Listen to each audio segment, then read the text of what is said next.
Me acompañan hoy Sebastián, Sara o Julián, que me digan eh, qué vimos la clase pasada.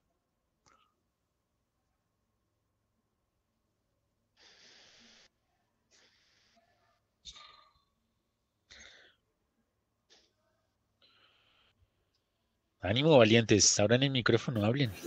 Los presocráticos. Los presocráticos, muy bien. ¿Cómo así que presocrático, Sebastián? ¿Qué es eso de presocráticos? ¿Por qué se llama así eso? No sé, profe, no me acuerdo. O sea, ¿en serio? Verifique sus apuntes. Felipe, extrañando la academia, buenos días.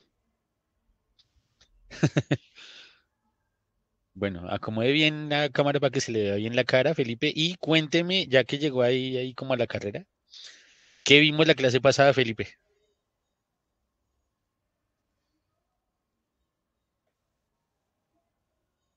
Uy, le dio pena, se desmayó.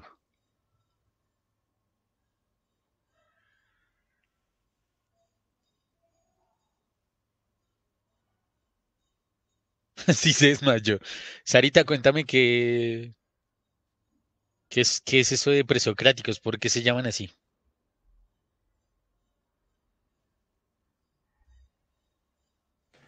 Los presocráticos, es que no me acuerdo, pero creo que se les Mira tus decía apuntes, así relájate. como a un grupo de personas y era porque era antes de Sócrates. Creo que era algo así. Sí, bien, eso es lo importante, es antes de Sócrates, ¿sí? Esto es un resumen chiquito de lo que vimos la vez pasada, vimos todas las corrientes filosóficas que se presentaron antes de Sócrates, ¿listo? Y pues por eso se llaman presocráticos, ¿listo? Y yo quiero que si alguno de ustedes se atreve a decirme, espero que puedan ver la imagen, ¿quién es ese man que aparece ahí en esa imagen? De pronto lo han visto en algún momento. ¿Nada?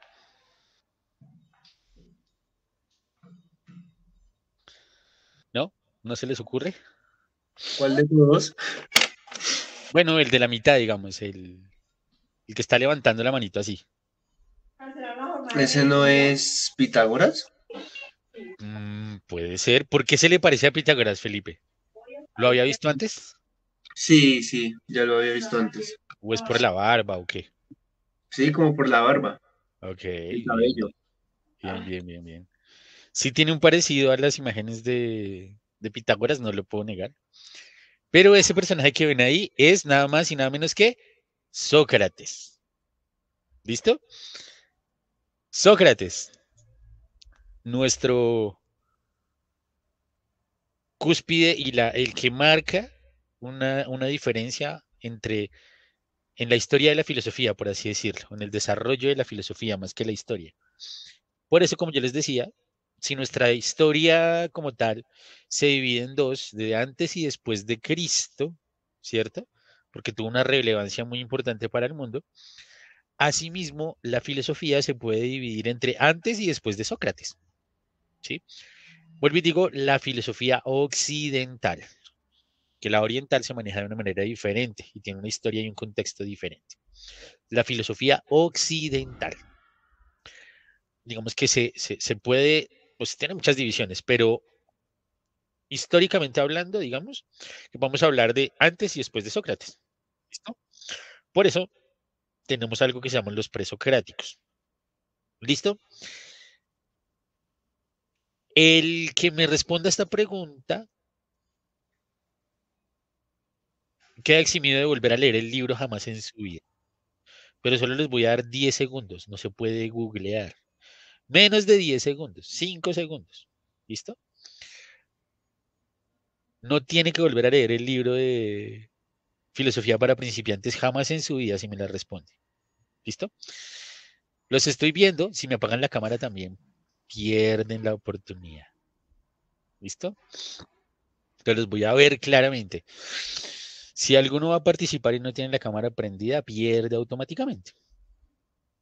¿Listo? Entonces, la pregunta es la siguiente, 5 segundos para eso. ¿Cuántos libros escribió Sócrates? 5, 4, 3, 2, 1. Tiempo. Listo. Ya Profe, salió. ¿puedes volver a repetir la pregunta, por favor? Ay, Sarita. Bueno, pero ya no vale porque ya la hice. ¿Cuántos libros escribió Sócrates?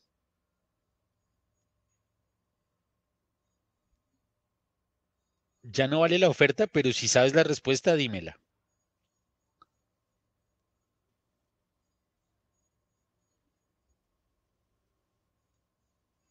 ¿Todos esos? Bien. Felipe, arriesguese a decir un número. Diga, ¿cuántos libros cree que escribió Sócrates? No importa, no tiene que sabérsela. No sé, mi intuición me dice que 3. 3, listo. Sebastián. Yo digo que 11. 11, bien, Sebastián. Julián, ¿cuántos? 2. 2, listo. Nico, ¿cuántos? 6. 6, bien, bien. Sarita, ¿cuántos?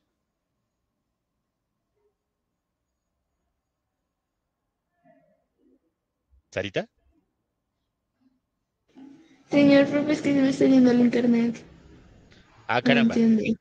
¿Cuántos libros crees que escribió Sócrates?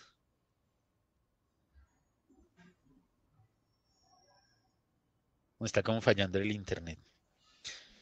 Trata de solucionar el inconveniente porque si no, te vas a perder la clase y es de las mejores. Sebastián, ¿cuántos libros? El otro Sebastián. Sebastián, ¿cuántos libros cree que... Ah, no. No, no, no. El otro Sebastián, estoy loco, perdónenme. Me falta es Alejandro, Alejandro Rodríguez. ¿Cuántos libros escribió Sócrates? 15. 15.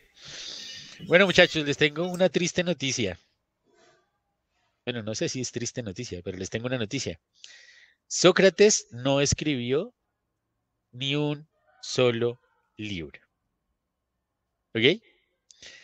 Sócrates no escribió absolutamente ningún libro.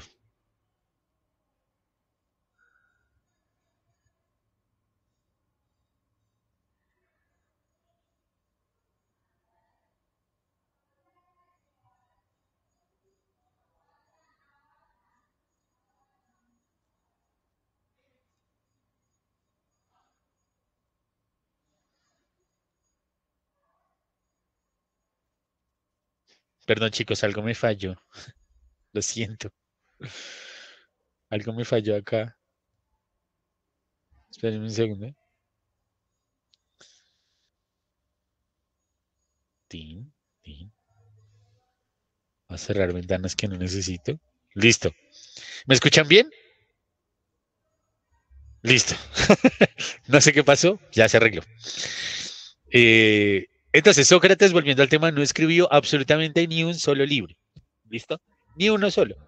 Todo lo que sabemos de Sócrates lo sabemos por alguien que ya les había nombrado en algún momento, que se llama Aristócles, el de hombros anchos, el de anchos hombros, es decir, Platón. ¿Listo? Todo lo que sabemos acerca de Sócrates lo sabemos única y exclusivamente por Platón, por su discípulo, por su eh, estudiante. ¿Listo? Él escribió a lo largo de su vida muchos diálogos que son los que nos traen quién es y cómo pensaba Sócrates. ¿Listo? Ahora, algo que también es importante y es que normalmente,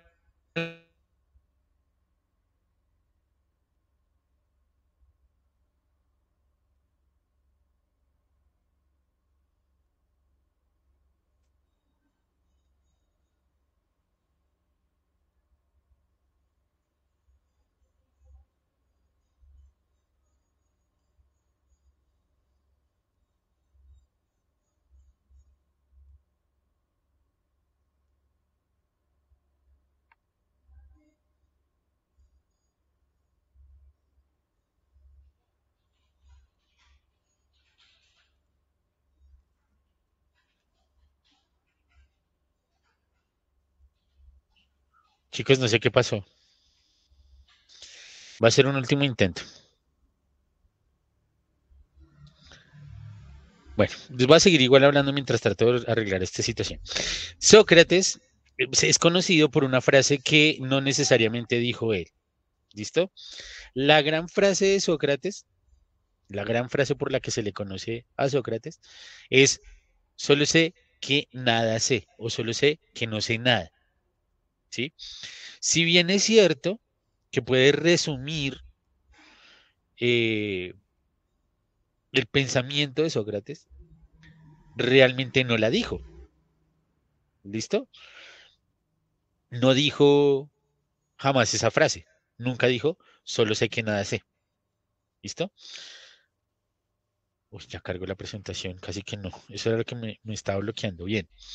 Entonces, si bien es cierto que él no dijo esto, les voy a dejar una frase que me parece inspiradora al leer lo que tiene que ver con Sócrates.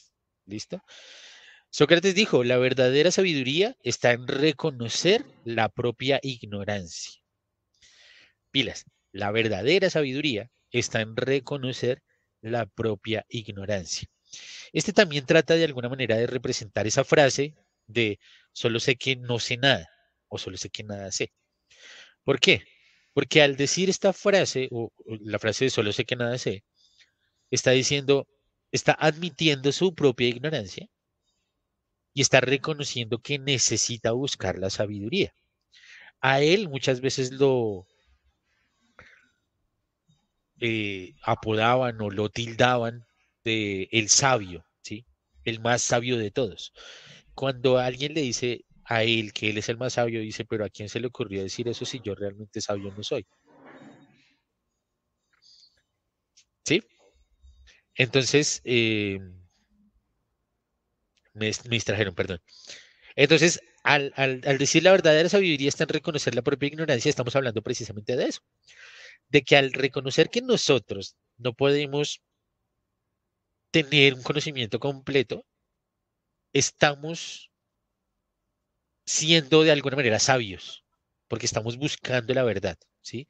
Es como la búsqueda de la verdad, que como lo veíamos en la alegoría de la caverna, es como el propósito de todos, llegar a esa sabiduría y a esa iluminación. ¿Listo? Vamos a hablar un poquito de quién es Sócrates. Sócrates nace en Atenas, acuérdense que es una ciudad-estado, como les mostraba la vez pasada, en el año 470 antes de Cristo.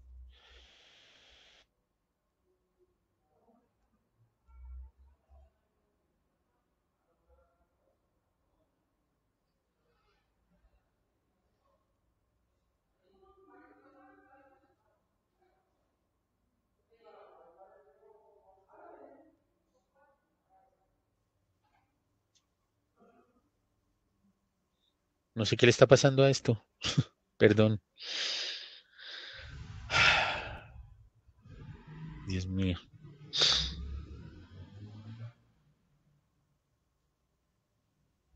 Espero que no siga fallando.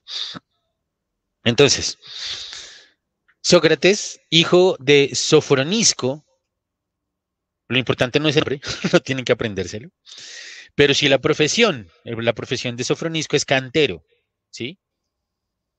Y de Fenareta, que es la mamá, Sofronisco y Fenareta, Fenareta era partera, ¿listo? ¿Esto por qué es importante? Porque él digamos que asocia y compara su profesión, el ser filósofo, con la profesión de su mamá, que es partera.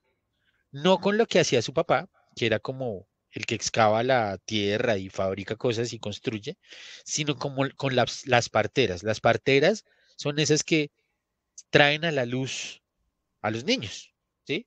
Él decía, yo lo que hago es eso, ayudar a traer a la luz esa verdad. ¿Listo? Presta el servicio militar en la guerra del Peloponeso contra Esparta, ¿sí? No sé si han visto la película 300 así, o algo al respecto, los espartanos. Entonces, hay una guerra de Atenas contra Esparta en donde él presta su servicio militar. Él es militar en esa guerra, ¿listo? Claramente otra cosa importante es que es maestro de Platón, ¿sí? Es indiscutible, es una de las cosas importantes que tenemos que saber de Sócrates. y es condenado a muerte por los ciudadanos de Atenas en el 399 antes de Cristo. ¿Listo? Es decir, hagan cuentas, más o menos estamos hablando de unos 31 años más o menos de vida. Es llevado a juicio por esta frase que les voy a decir, por corromper a los jóvenes y por la impiedad. ¿Listo? Anótenla porque la vamos a ver más adelantico. Por corromper a los jóvenes y por la impiedad. No sé si ustedes se acuerdan que en algunas de mis clases yo les digo, bueno, vamos a ver filosofía porque mi propósito es corromperlos de cierta manera al cambiarles la manera de pensar. Esto lo hago en honor precisamente a este filósofo, que lo que hacía era corromper a los jóvenes según ese juicio que le entablaron en ese momento. Y por impiedad. ¿Qué es la impiedad? Es el ser impío, es ir en contra de los dioses. ¿Sí? Básicamente. Es eso. ¿Sí? No es ser ateo, es ser impío. Es decir, despreciar y menospreciar el valor de los dioses y de los rituales sagrados que se tenían. ¿Listo? Bien, espero que hayan anotado todo. Vamos con lo más importante de Sócrates, y es su método. Se llama el método socrático porque él fue el que lo estableció, por así decirlo. Él no dijo en ningún momento tienen que hacer las cosas así, así, así, así. No, él simplemente lo fue haciendo, ¿sí? Lo fue expresando. Entonces, lo primero que hace un filósofo al utilizar el método socrático es cuestionar las creencias y las suposiciones del otro. Ya les voy a mostrar ejemplos en un momento. Lo segundo que hace es estimular la reflexión del pensamiento crítico. ¿En quién? En ese otro al que le está haciendo la pregunta. Y lo tercero es que a través de estos dos primeros pasos llega a una comprensión más profunda de la verdad. Es decir, se para en un lugar de supuesto desconocimiento, muchas veces lo tildaban de arrogante porque se supone que sí sabía, pero no sabía, y pregunta, ¿sí? Entonces va y le pregunta a un músico, venga, yo que no soy músico, ¿qué necesito para ser músico? ¿Puedo ser músico? ¿Cualquiera podría ser músico, por ejemplo? Entonces el músico le dice, sí, puede hacer esto, lo otro, le responde desde su conocimiento. Entonces le va a decir, le va a nombrar, por ejemplo, algo como ser virtuoso en la música. Entonces él le va a preguntar, bueno, pero ¿qué es la virtud? Y esa persona le va a responder, la virtud, ser virtuoso, es tocar muy bien, por ejemplo. Y él le dice, no, eso es un ejemplo de virtud, pero ¿qué es la virtud? Es la gran pregunta. Charik, bienvenida. Y así va indagando qué, qué es lo que piensa el otro. Y lo hace caer en contradicciones y lo hace caer en analizar su propia frase y qué tan acorde está con la realidad. Y luego de eso llega a una conclusión o los que lo escuchan llegan a una conclusión y a una comprensión más profunda de la verdad. Ese es el método socrático. Las características del método socrático. Primero, no proporciona respuestas. Sócrates no da respuestas directas, sino que guía al otro hacia la comprensión. ¿Listo? Hace una pregunta inicial para iniciar el diálogo. El otro responde expresando su opinión o creencia. Luego Sócrates cuestiona la respuesta buscando clarificar y profundizar esa respuesta.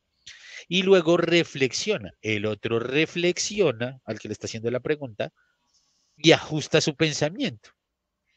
Eso lo lleva indiscutiblemente a que Sócrates le haga, bueno, a que el filósofo le haga otra nueva pregunta para seguir explorando precisamente ese tema. Entonces, usa preguntas abiertas.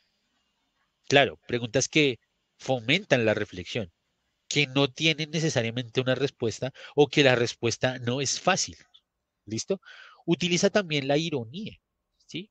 ¿Para qué? Para cuestionar esas creencias que el otro se supone que tiene plasmado y que ya es el duro del tema, y hacer que piense y reflexione críticamente sobre esa frase. Ya lo vamos a ver con ejemplos. Vayan anotando tranquilos, vayan haciendo preguntas si les van surgiendo. Luego fomenta el diálogo. Luego no. Aparte de todo esto, también fomenta el diálogo. Por eso, los escritos de Platón son diálogos, ¿sí? Son diálogos que en su mayoría de escritos Sócrates tenía con alguien más. Esos son los escritos de Platón. Son diálogos. Él cita un diálogo que tuvo Sócrates con Hipias, ¿sí? O con cualquier otro, ¿sí? Cita esos diálogos. Es más, en uno de esos diálogos nos cuenta cómo es el juicio de Sócrates, pero ya lo vamos a ver más adelante. Entonces se basa en un diálogo entre dos personas, no es una conferencia, no es una lectura, ¿sí? No narra cómo Sócrates desde un púlpito está diciéndole a todo el mundo cómo debe hacer o qué debe hacer o qué debe pensar, sino que lo muestra una charla jovial y común y corriente. ¿Listo? Esto lo hace que sea muy fácil de percibir para la gente y por eso marca una diferencia en la historia y en el desarrollo de la filosofía. Y luego indaga. ¿Qué es la indagación? Descubrir la verdad a través de la investigación y de la reflexión. Es decir, va más allá en medio de ese diálogo y de esa charla que se está teniendo. ¿Listo? Vamos con un ejemplo. Sócrates dice, ¿qué es la justicia? Los estudiantes dicen, la justicia. ¿Lo puedo volver un momento? ¿Devolverlo? Sí, un momentito. Bueno, Gracias. no tarden tanto. Por favor. Prueban mientras tanto.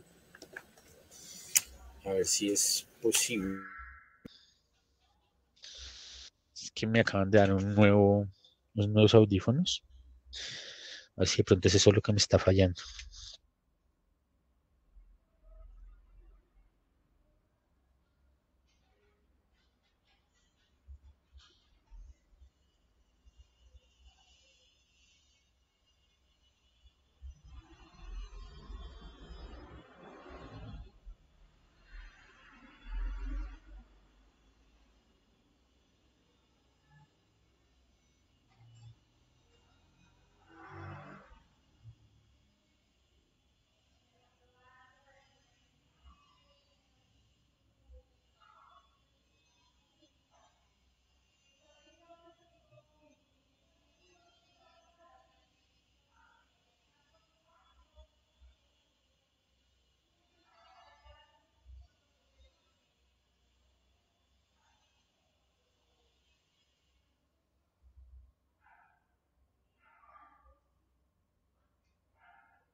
Ya. Ay, Dios, espero que ya no me falle más.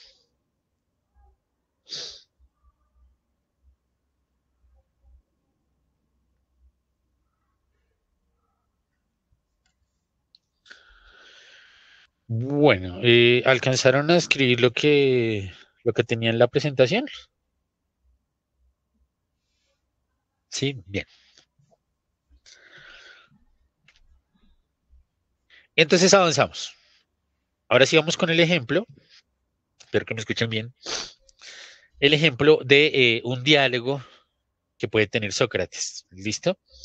Esto no es un diálogo real, es un ejemplo simplemente para ilustrar un poquito. ¿Listo?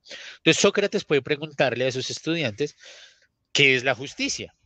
Ustedes pueden pensar en una respuesta que ustedes consideren. Los estudiantes le dicen, la justicia es hacer lo que la ley dice. Sócrates diría, ¿y si la ley es injusta? El estudiante diría, bueno, entonces no sería justicia. Sócrates diría, ¿qué significa injusta? ¿No sería solo una opinión? ¿No es solo una opinión? Analicen un momentico, ¿se dan cuenta cómo es el método? Sócrates pregunta, ¿qué es la justicia? Los estudiantes, la justicia es hacer lo que la ley dice. Sócrates dice, y si la ley es injusta, los estudiantes dirían entonces no sería justicia. Sócrates entonces contestaría, o como que devuelve otra vez la pregunta, diciendo, ¿qué significa injusta? Ser injusto no es solo una opinión. ¿Cómo podríamos, por ejemplo, tener un concepto de justicia que sirva y que aplique para todo y para todos? ¿Sí? No sé si nos estamos enredando mucho con el tema. Vuelvo y digo, pregunten, no se queden con absolutamente nada. Porque el método socrático es un método que personalmente a mí, cuando yo empecé a estudiar acerca de la filosofía, a mí me gustó mucho y me considero en algunos momentos, incluso con charlas con mis amigos, muy socrático, ¿sí? Sobre todo cuando hay alguien que se las quiere dar de sabiondo. Y me ha pasado porque a veces yo soy el que se las quiere dar de sabiondo. Entonces entro en contradicciones conmigo mismo y digo, venga, ¿yo qué estoy haciendo? Yo no me las puedo saber todas. Y no me las sé todas. ¿Listo? Entonces, vamos a hacer algunas preguntas. ¿Listo? Y aquí van a participar ustedes. Abran su micrófono cuando les diga claramente. ¿No se me escucha? Ah, caramba. Alejo Rodríguez dice que no se me escucha. ¿Ustedes sí me escuchan? ¿Sí? ¿Todo bien? Bueno. Yo escucho muy pasito, profe. ¿Se escucha muy pasito? Miramos. Subamos el volumen.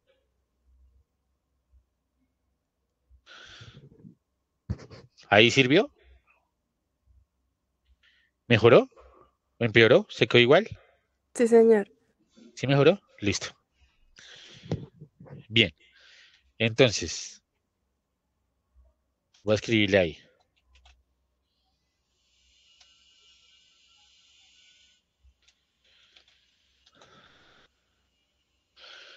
Yo acá escucho perfecto, Alejito. Gracias, Yo estoy jefa. grabando normal, el sonido está perfecto. Tienen que revisar Listo. los chicos también sus equipos, Listo, ya le por escribí favor.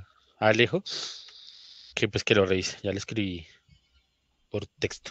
Bien, entonces vamos con las preguntas. Vamos a arrancar con Sebastián. Sebastián, le voy a hacer una pregunta. No hay una respuesta correcta, no se vaya a estresar por eso, ¿sí? Pero sí necesito que me dé un concepto y una respuesta, ¿ok? Para ustedes, Sebastián, ¿qué significa ser justo en una sociedad? No mentirle a las personas. No mentir a las personas, buena respuesta. ¿Es lo mismo que seguir la ley?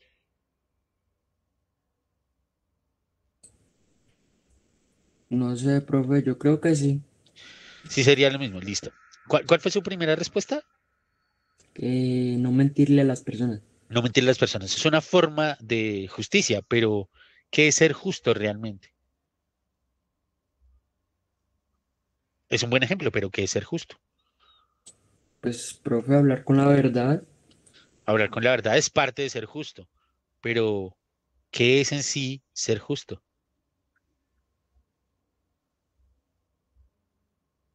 No sé, profe, no se me ocurre. Exacto. Bien, excelente. Estoy aplicando el método, ¿sí se dan cuenta? Listo, vamos con Nicolás, Nico Rodríguez. ¿Es posible conocer la verdad absoluta? Yo digo que no. ¿Por qué? Pues porque, pues la verdad absoluta de alguien o de algún tema o qué. La verdad absoluta. No, yo digo que no, porque igualmente uno no puede saber qué están pensando las demás personas o si están diciendo la verdad, cosas así. Ok. ¿Qué sería para usted la verdad? No, no sé. ¿Ven? Listo. Chévere. O sea, vuelvo y digo, no hay una respuesta correcta. De eso se trata, es un diálogo. ¿Listo? Estoy dialogando un poco con ustedes. Joan Felipe Ruiz. Va a sumarse este que cree que se liberó de mí, no señor. ¿Cómo define la felicidad, Felipe? La felicidad, Sí. pues es pues un sentimiento que lo hace a uno sentir bien. Bueno, ¿es un estado emocional o es una condición de vida? Es un estado emocional y para algunas personas puede ser una condición de vida. Ok. Esa es la felicidad, bien. Pero, ¿se consideraría usted feliz? Sí, ¿Por qué? por lo que tengo. ¿Lo que tiene es lo que lo hace feliz? Si perdiera lo que tiene, ¿dejaría de ser feliz? Mm, Lo más importante, sí, como mi familia. La O no, familia, ok. pero Es decir, que su felicidad estaría ligada a su familia. em, ¡Boom! Quieto. Sí, más allá de dar una respuesta o de que crean que los estoy atacando, no. Les estoy mostrando el método, ¿listo? Vamos con Sarita. ¿Es más importante, Sara, la seguridad o la libertad individual? ¿Y por qué? Mm, yo digo que es más importante la libertad, ¿La libertad porque individual es más importante? Ok. ¿Por qué? sí, porque las personas podrían escoger como que en lo que está bien y lo que está mal, Y y si en podrían tomar como ese, sus propias decisiones. ok, y si en ese actuar alguien en su individualidad y en su libertad individual eh, siente que se realizó completamente al incendiar una casa y es la tuya, Es que ese es el problema, que las personas de pronto no saben tomar como buenas decisiones. entonces sería más importante en ese caso la seguridad. Si las personas supieran cómo tomar decisiones, pues Ok, ¿qué es para ti la libertad? la libertad que una persona pueda escoger entre, o sea, lo que ella quiere. Lo que ella quiere. ¿Y crees que eres absolutamente libre? No, ¿Por qué? porque todavía soy menor de edad y vivo con mis padres. Ok, bien, bien, bien, vamos, bien, bien. Como les digo, no es importante las respuestas eh, como tal, pero lo que les quiero mostrar es más el método que lleguemos a una respuesta de todo eso. Estas preguntas, y esto quiero si alguno se atreve a decirme, ya no lo voy a enfocar, sé que hay algunos que no nombré, no se quieran sentir desestimados ni mucho menos, solo que pues no hay preguntas para todos, pero hay una pregunta que si de pronto Charico, de pronto Alejo, no sé, quieren responder, o incluso alguno de los que ya está acá quiere responder, los invito a que me reten un poquito, ¿listo? Incluso a que piensen en una pregunta para hacerme a mí, para formular y para utilizar el método, ¿listo? Va a ser una pregunta abierta. Si alguien se atreve, si no, simplemente piénsenlo. ¿Qué es la sabiduría? ¿Se puede aprender la sabiduría o se adquiere la sabiduría con la experiencia? ¿Alguien se atreve? Yo digo que se va adquiriendo. Se va adquiriendo la sabiduría. Entonces, ¿qué es la sabiduría, Nico? Yo digo que es como, ¿cómo explicarlo? Pues si yo digo que se va adquiriendo, pues debe ser algo que... No sé cómo explicarlo. Pues, Bien, bien, bien. Eso a lo que acaba de caer, Nico, se llama contradicción. ¿Sí? Ojo, estamos en un desarrollo y en un aprendizaje. Para Sócrates, lo peor que una persona podía hacer, Joan Felipe, señor, antes de seguir, hábleme. Es como eso, ¿no? Pues es como una experiencia que se adquiere. Una experiencia que se adquiere. La sabiduría sería como conocimiento, más o menos, una experiencia que se adquiere. Ok, ok. ¿Sabiduría es conocimiento? ¿Son dos cosas diferentes o iguales? ¿Son sinónimos? Son parecidos. Son parecidos. Le hago una pregunta. Si yo sé absolutamente todas las tablas de multiplicar, de dividir, la forma de hacer cálculos trigonométricos, integrales y derivadas, y no la aplico en absolutamente nada, ¿soy sabio o tengo conocimiento? Tiene conocimiento. ¿Qué me haría sabio sabiendo que ya tengo el conocimiento? Como saber, o sea, saber algunas cosas como importantes. O sea, yo digo que las personas sabias son los que tienen como como esa experiencia y esa mentalidad, como, Ok, no sé. bien. Nico quiere decir algo más. yo digo, lo que se había dicho ahorita es como saber usar el conocimiento, ¿no? Saber usar el conocimiento, muy bien. Excelente. Me encanta esto, ¿por qué? Gracias, Nico. Gracias, Felipe. Me encanta esto, ¿por qué? Porque de eso se trata. Ese es el método socrático y es la mejor forma de estar aprendiendo.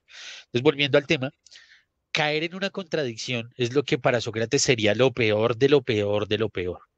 Porque una contradicción es ir en contra de nuestros propios pensamientos, ¿sí?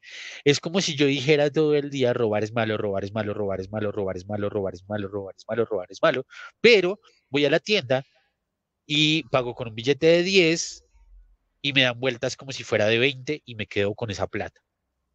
¿Sí? Eso es una contradicción porque estoy diciendo robar es malo, robar es malo, robar es malo, robar es malo. Pero al recibir dinero de más y no regresarlo, estoy robando. ¿Sí me hago entender? Es una contradicción. O sea, si yo mismo formulo que esto es malo, estoy yendo en contra de mis propios pensamientos al hacer lo contrario. ¿Listo? Voy a hablarles acerca del juicio de Sócrates. ¿Listo? Porque esa forma de vivir, esa forma de llevar a la contradicción al otro, es lo que lo lleva a juicio, ¿sí? Y es por lo cual lo terminan condenando. Esa imagen que les mostraba al principio es precisamente un dibujo muy artístico acerca del juicio de Sócrates. ¿Listo? En el juicio de Sócrates, él es condenado a beber, ¿cómo se llama el veneno? Cicuta, que es lo que le están pasando en ese momento en la imagen, en la copa. ¿Listo? Y sus discípulos están ahí como viendo el espectáculo y viendo todo lo que pasó, más o menos para que se ubiquen en ese momento. Vamos a permitirnos indagar y profundizar acerca de Sócrates. Les voy a dejar una tarea al respecto, todavía no les voy a decir. ¿Listo? ¿Cómo se defiende Sócrates de las acusaciones? Y acá vamos a ver un diálogo. Eso está en uno de los diálogos de Platón. Se jugaba mucho o era muy común que se humillara delante de los jueces, que se pusieran de rodillas a llorar o a suplicar a los jueces. Creo que me falta un pedazo y es contarles el contexto. Él en un diálogo anterior lleva tanto a la contradicción a uno de sus copartidarios, si se puede decir, a uno de los que está charlando, lo llevan a juicio porque al otro no le gustó que lo hiciera quedar como ridículo, como que lo hiciera quedar como bruto, sabiendo que era todo un sabio, pensante y demás. Entonces él es el que lo acusa de corromper a la juventud, porque según él, este otro personaje, Sócrates lo que hace es dañar la mente de los jóvenes para que vayan en contra de la sociedad, incluso para que vayan en contra de los dioses. ¿Sí? Lo llevan a juicio. ¿Cómo son los juicios en Atenas? No, no son tal cual como eran ahora. Está un grupo seleccionado de jurados que normalmente lo seleccionaba el que acusó al otro, ¿sí? Y ellos son los que determinan quién es inocente, si es inocente o es culpable, ¿sí? Un grupo de personas. No hay un juez.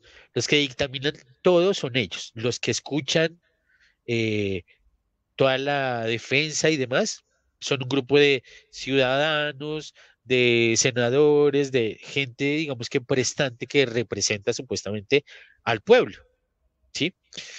Los jueces, eh, digamos que son todos ellos, determinan si es culpable o no, y no solo eso, sino que determinan cuál es la condena que se va a dar. Esa condena se determina de la siguiente manera. Yo acuso a Nicolás, por ejemplo, de algo, y él termina siendo culpable. Entonces, Nicolás tiene que autoimponerse una pena, ¿sí? Y yo le pongo otra. El jurado define cuál de las dos penas es la que va a aplicar, ¿sí? Ejemplo, Nicolás dice, no, yo voy a pagar 9.000 pesos de multa. Y yo le digo, no, él va a pagar 20.000 de multa. No, es más, va a exagerar, él va a pagar 100.000 de multa. Los jueces dicen, 9.000 es muy poquito. Como es muy poquito, pues le toca pagar 100.000. Pero si Nicolás dijera, voy a pagar 90.000 de multa, y yo digo que son 100.000, los jueces dicen, bueno, vamos a tener algo de misericordia y la vamos a poner 90.000 a Nico y no los 100.000 que está diciendo Alejandro, ¿sí? Más o menos para que se hagan la idea. ¿Quién determinaba todo eso? Pues el jurado. Normalmente los que se defendían, ¿qué hacían? Lambisconearle al jurado o dar lástima. Ay, mire, pobrecito yo, bla, bla, bla. ¿Sí? Entonces, como les decía, se jugaba mucho o era muy común que se humillara delante de los jueces, que las personas se pusieran de rodillas, que se pusieran a llorar, que trajeran a sus hijos para dar pena. Pero Sócrates tiene muy claro que no va a hacer nada de todo esto. Él está convencido de que no ha hecho nada malo y que la acusación es totalmente injusta. Por eso no va a actuar como si le tuvieran que perdonar. Sócrates es muy consciente que si actúa de esa manera, seguramente acabará con una pena de muerte, pero no puede hacer otra cosa. ¿Por qué? Porque iría en contra de su propio pensamiento. Hay un momento en el diálogo que dice, prefiero con mucho morir habiéndome defendido de este modo que vivir habiéndolo hecho de esa otra manera, como lo hacían los demás. En esos momentos Sócrates está tocando no ya con su pensamiento, sino con su vida, una cuestión ética fundamental, que es la vida física, la propia vida. Para él, la propia vida física no es lo más valioso. Para los demás, sí. Para él, no hay que querer conservar la vida a cualquier precio. Por ponerlo en términos aristotélicos, que ya vamos a ver Aristóteles, no es lo mismo la vida a secas que la vida buena. Pilas, no es lo mismo la vida a secas que la vida buena. Puede que en ocasiones, uy, perdón, me salté. No es lo mismo la vida buena que la vida a secas. ¿Listo? Puede que en ocasiones haya en que la vida buena, la vida noble, nos exija aceptar que nuestra vida física termine o incluso sacrificarla. Es lo que piensa Aristóteles y es lo que piensa Sócrates. Estas ideas las volveremos a encontrar cuando nos encontremos por allá más adelante con Nietzsche en su noción de morir a tiempo. Pero eso lo vamos a dejar para allá. Uno de los momentos sublimes, de mis momentos favoritos de Sócrates contra Meleto, porque aquí es donde se da esto, es cuando Sócrates coge a Meleto, uno de sus acusadores, y empieza a interrogarle. O sea, se supone que él está a juicio y empieza a interrogar a Meleto. Y le dice, ven aquí, Meleto, ¿no es cierto que consideras de la mayor importancia que los jóvenes sean lo mejor posible? Meleto le dice, pues yo sí. Ah, bueno, entonces dinos quién los hace mejores. ¿Cómo te preocupa el tema? Seguro que tú lo sabes porque lo has pensado mucho. Entonces, Meleto dice esto, Sócrates, los jueces. Sócrates dice, interesante, Meleto. ¿Todos los jueces o unos sí y otros no? La respuesta de Meleto es un poco absurda, sobre todo teniendo en cuenta que los jueces han sido elegidos al azar. Pero si ustedes se dan cuenta de la genialidad de Sócrates, no puede responder que unos sí y otros no, porque entonces Meleto, sí, perdón, entonces Sócrates le va a preguntar que diga cuáles sí y cuáles no. Entonces se va a ver obligado a decir, bueno, pues estos jueces sí y estos no. Y quedaría terriblemente mal frente a los jueces, así que se ve obligado a responder todos, Sócrates. Claro que sí, todos. Y aquí es donde empieza lo bueno. ¿Por qué? Porque Sócrates le dice, interesante, Meleto, y el público, los que nos escuchan, también los hacen mejores. ¿A quién? A los jóvenes, ¿no? Estamos hablando de quién hace mejor a los jóvenes. ¿También los hace mejores? Meleto le dice, también, claro. Y los miembros del consejo, también los miembros del consejo. El otro dice, claro, los miembros del consejo también. Y los que asisten a la asamblea, ¿también todos ellos hacen mejores a los jóvenes? Sí, también todos. Es decir, que según tú, dice Sócrates, todos los atenienses hacen buenos y honrados a los jóvenes, excepto yo, que los corrompo. Meleto dice, eso es lo que digo. Sócrates dice, sería una suerte, Meleto, que solo una persona corrompa a todos los jóvenes. Pero dime, ¿te parece que sucede lo mismo con los caballos? ¿Son todos los hombres los que hacen mejores y solo uno el que los corrompe? ¿O es más bien al revés? Que la mayoría no sabe tratarlos y solo unos pocos, los cuidadores de caballos, son capaces de hacerlos mejores. En fin, no sé si me estoy haciendo entender. Meleto no sabe responder y queda en evidencia. A pesar de todo el esfuerzo, Sócrates es condenado. O sea, lo deja en evidencia. Ve cómo utiliza el método, lo lleva a una contradicción, a ironías, a que se cuestione el mismo, y sin embargo, Sócrates es condenado. Y es condenado, se pone Sócrates en su defensa y en justificar su modo de vida y en mostrar a los jueces por qué él lo hace. Aunque a veces puede ser molesto, es en el fondo beneficioso para todos. ¿Por qué? Porque a pesar de todo, Sócrates es condenado por un pequeño margen. ¿Por qué un pequeño margen? Son 281 votos contra 220. O sea, estuvo a esto de ganar el juicio. Se ha defendido en unos términos muy duros y a muchos seguramente les pareció soberbio, ególatra, mejor dicho, soy el más. Una vez que se ha declarado culpable, hay que decidir el castigo, como les decía. El sistema judicial ateniense, que era rudimentario, estipulaba que tanto el acusador como el acusado tenían que proponer un castigo, ¿verdad? Entonces, los que ya estaban sentenciados, por así decirlo, se ven obligados a decidir entre esos dos, ¿sí? Se ven obligados a proponer un castigo en contra de ellos mismos, ¿sí?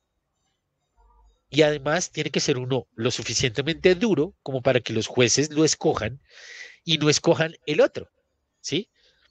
Que el otro, el que escoge el otro siempre es peor, ¿sí? Lo que yo les decía, por ejemplo, si el acusado propone que se pague una multa de 100.000 pesos, el acusado, perdón, si el que lo acusa propone 100.000 pesos, el acusado va a proponer 75.000 pesos. Porque si propone 50, los jueces van a decir que es demasiado poco, ¿sí? Más o menos el ejemplo que les decía con Nico. Entonces, Meleto propone rápidamente la pena de muerte. Pero Sócrates, en medio de todo eso, que no va a caer en una contradicción hacia él mismo, él dice, perdón, me adelanté, él dice, propongo que la ciudad de Atenas, no, que la ciudad de Atenas me pague mi alimentación de por vida, que no tenga yo que volver a trabajar, que me den techo y comida y que yo pueda vivir una vida digna hasta el fin de mis días. ¿A quién se le ocurre eso? ¿Y el otro que él propuso? La pena de muerte. ¡Boom! Una de las cosas que se admira de Sócrates es precisamente que aún arriesgando su vida, él dice, no, yo no caigo en una contradicción, yo estoy haciendo las cosas bien. ¿Sí ven cómo hasta dónde llega el poder de Sócrates? Bien. Las últimas palabras de Sócrates. ¿Listo? Las últimas palabras de Sócrates son Critón. Critón era uno de sus discípulos.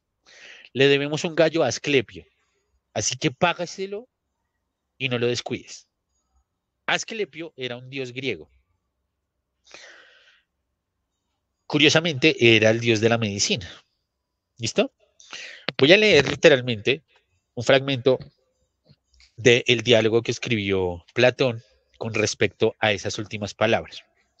Dice, Sócrates alzó la copa y muy diestra y serenamente la apuró de un trago.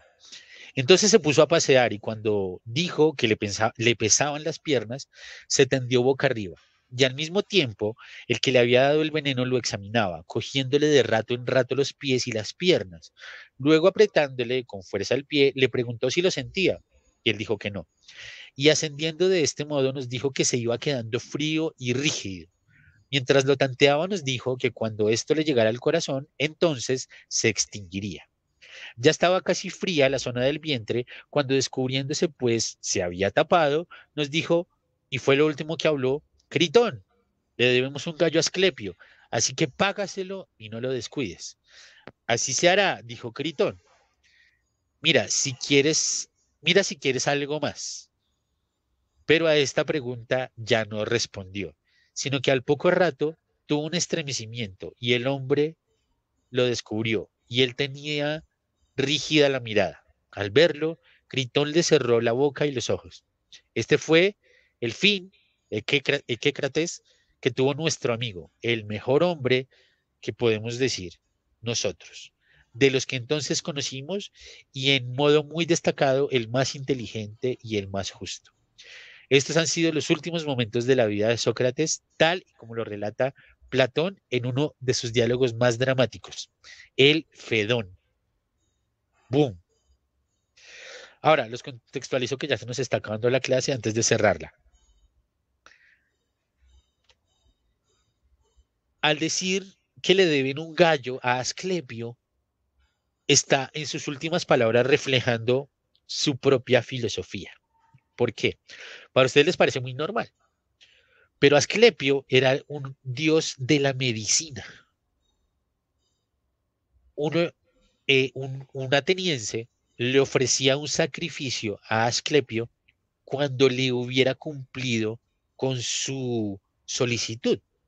Ejemplo, si mi mamá tiene cáncer y yo le pido a Asclepio que la cure del cáncer y se cura, yo voy y le sacrifico un animal en el templo de Asclepio.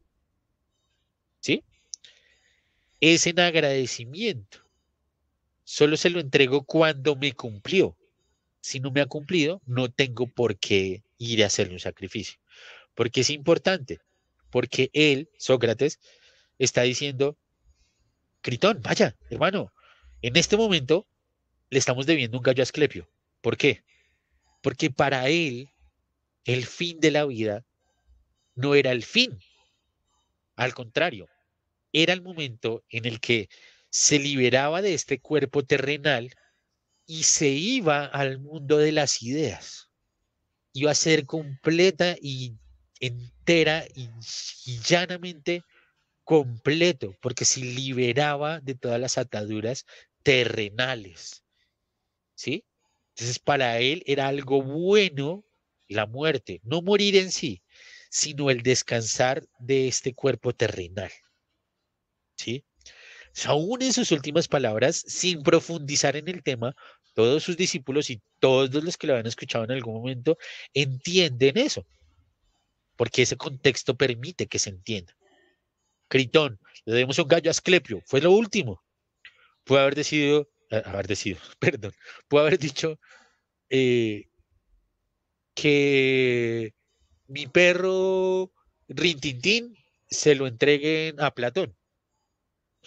O mis grandes discípulos nunca dejen de buscar la verdad. No sé. Piensen ustedes en cuáles serían sus últimas palabras si tuvieran la oportunidad de decirlas. ¿Sí?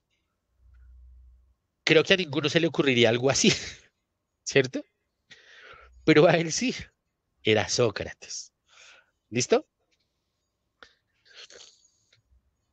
Chicos, muchas gracias. Espero que esta clase les haya gustado mucho más que las otras y que la siguiente les guste mucho más que esta. ¿Preguntas, dudas, inquietudes, aclaraciones antes de terminar la clase? ¿Ninguna? Listo. La tarea es la siguiente. Van a investigar, pues en YouTube, puede ser donde sea que quieran investigar, el diálogo que tuvo Sócrates con Hipias. Se escribe I-P-I-A-S. Hipias. ¿Listo?